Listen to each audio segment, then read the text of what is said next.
Hello students, myself JK Joshi sir. Today I want to explain Coulomb's law in vector form and its numerical problem.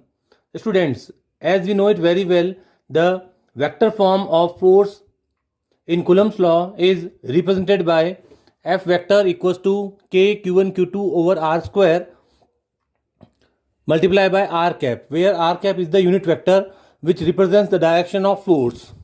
Or you can write the value of R cap, that is R vector divided by R in the corner, and by when we put the value of R cap, that is R vector, finally we obtain R vector equals to Q1 Q2 upon R cube multiplied by R vector. Okay student, now we have an example, that is a charge Q1, its value is plus 2 microcoulomb present at 1, minus 1, 0, and charge Q2, that is plus 3 microcoulomb, is present at 3, 1, 2. Calculate net force on Q2 by Q1.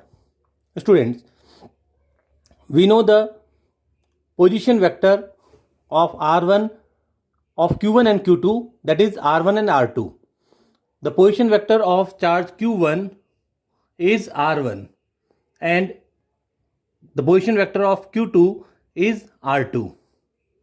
Okay, so R1 and R2 are represented as in form of I cap, J cap and K cap.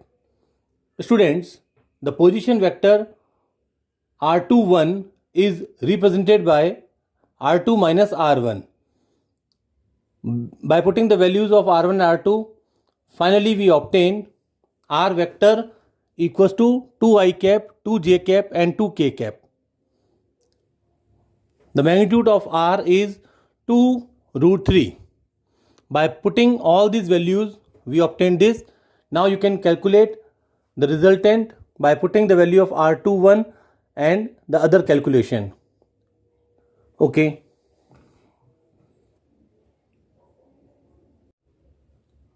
Next heading, superposition principle.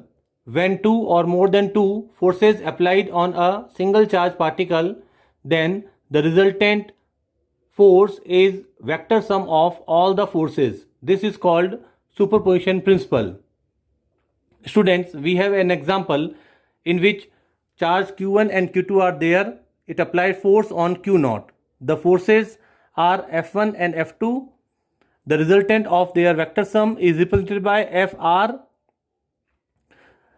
According to the parallelogram law of addition, the resultant is represented by Fr, F1 square, Fr square equals to F1 square plus F2 square plus 2 F1 F2 cos theta in under root. In special case, for the numericals especially, forces in general, forces are equal, F1 F2 are equal, then by putting the value F1 F2 equals to F, we get F square plus 2FF cos theta. By solving, we get 2F square 1 plus cos theta. We have to know, students, that is 1 plus cos theta is equals to 2 cos square theta by 2, and 1 minus cos theta is equals to 2 sin square theta by 2. By putting the value of 1 plus cos theta, we get 4 cos square theta by 2. By solving this square as the under root in the other side, we get Fr equals to 2F cos theta by 2.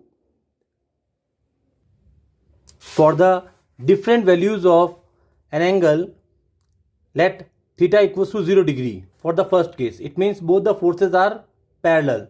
So resultant is equals to 2F. Simply addition. When theta equals to 60 degree,